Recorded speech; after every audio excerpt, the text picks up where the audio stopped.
Thank you, Chairman. Chairman, I wanted to put my question in this way. Chairman, they say the cabinet consists of the president and the cabinet ministers and attorney general and others. But this nominee was given the position of prime cabinet minister. And in that, it means that he is the most senior cabinet minister than other cabinet ministers. But when I looked at the executive order that was released by the president, Mr. Chair, one of the functions that was given to this office is to chair, number 4, is to chair the principal secretaries' committees and supervise the technical monitoring and monitoring evaluation of government policies programs. Now, this is a senior minister. They are cabinet ministers. They are principal secretaries in every cabinet ministry, under every cabinet minister, who report to their ministers. So I'm wondering, how should a senior cabinet minister chair principal secretaries when you know that there is head of public service also who coordinates principal secretaries? So I'm wondering, the cabinet prime minister is dealing with cabinet principal secretaries who have ministers in their line of duty. But more importantly, Chair, I also want the nominee to take this opportunity to slate and lay to rest the issue of the Golden Bag. The Golden Bag issue, and this other issue of the cemetery land. And having been a mayor of a city one time, under the previous Cap 265, the previous Act of Parliament. Which city? Where you visited me one time. We couldn't find a proper hotel.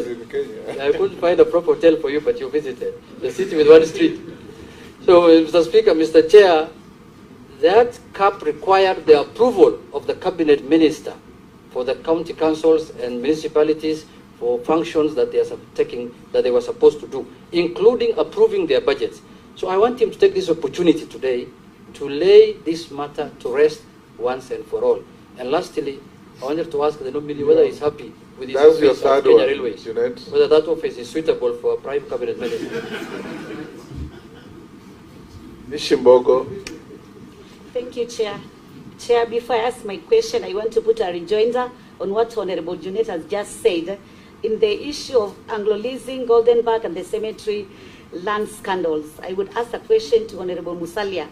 What will be taking responsibility mean to you? Because these things happen under your watch when you are the former finance minister and the local government minister. My question now will be, don't you think that His Excellency the President has done injustices to appoint some leaders among the cabinet secretaries who had already been rejected by the electorate, or rather by the public, during the just ended elections? I thank you, Chair.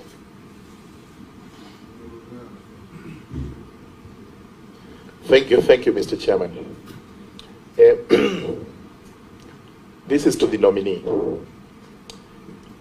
Under Executive Order number 1, one of the functions that has been, or one of the roles to be played by your office is that of coordinating the legislative agenda of the government with the Parliament. This is where actually it comes into conflict, or it's supposed to be in conflict with the role of the Honorable Attorney General, but it's clarified that it is coordinating the legislative function between the legislature and the ministries. And in most cases, ministries deal with the subsidiary legislation. We have seen ministries making laws, subsidiary laws, which are known as delegated legislation, which are so inconsistent with the other laws that it has taken Parliament a lot of time to actually do away with most of those regulations. That is called annulling, and this is done through the Committee on Delegated Legislation. As the coordinator of that function, how do you propose to deal with laws made by ministries when they are brought to Parliament, so that we do not have to spend a lot of time annulling, but should actually be passed for purposes of enabling the government to function properly? Mbaya. Thank you, Speaker, Chair.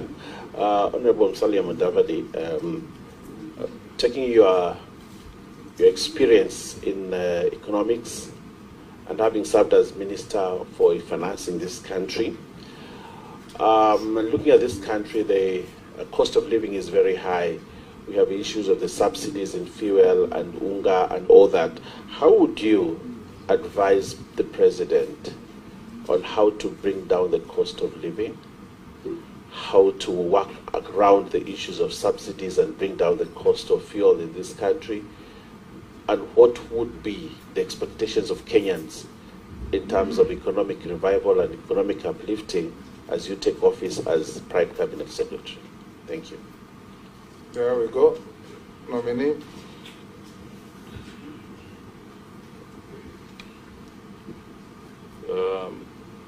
Thank you, Mr. Chairman.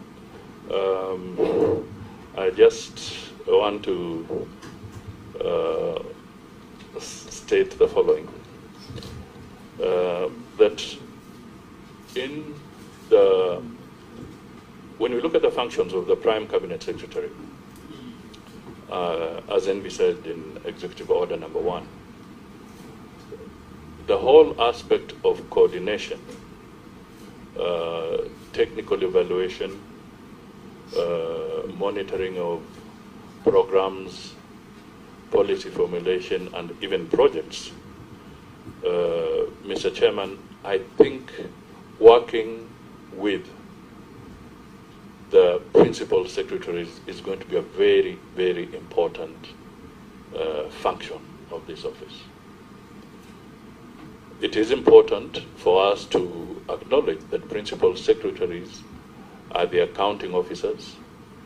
They're the ones who go into the detail of financial disbursements in their respective ministries. So to me, having a situation where there is a regular, constant, and structured interaction in this area will play a very, very important role in improving on efficiency and resource allocation in the country, at least from the perspective of this government. So I do not feel in any way that this is a demeaning role. I think it is not. No Kenyan, no office is too small in this country. We need to pay attention to the detail. We need to develop a structure where clear data, clean data, will become the driving point for our decision making across the board, policy formulation, resource allocation. We need accurate data.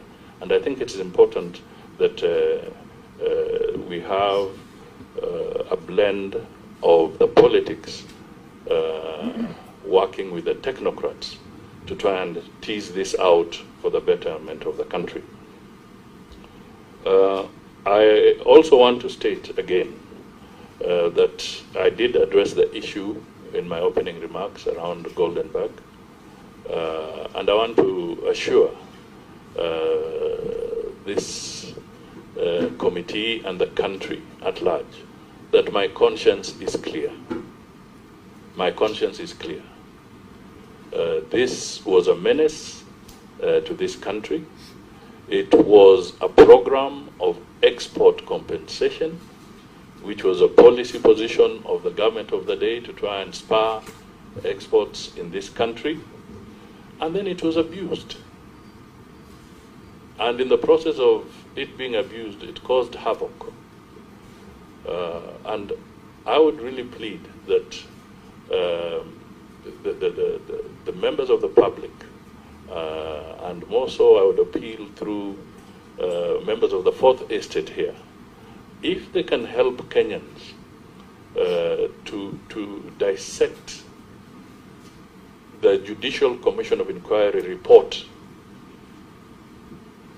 in this country, it will really help in getting Kenyans to understand where we were, what was this about, and how did it come to an end. I can only plead on that basis. On the issue of the cemetery scandal,